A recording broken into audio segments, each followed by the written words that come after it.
aparecer. Todos. Cats,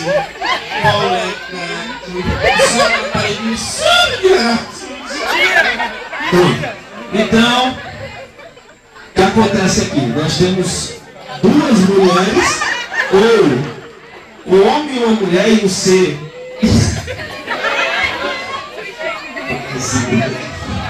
Um ser claro, certo? E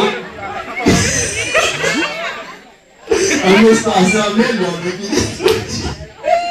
Olha aí, ó. Então, já que nós temos duas mulheres e um homem, o Felipe vai ter que casar com os dois. Não. Sim? Não. Sim! Sim!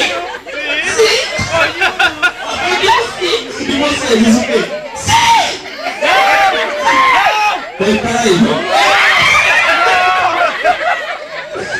ó. Então vamos fazer assim. Não existiu Dona Flor e seus dois maridos? Pode existir.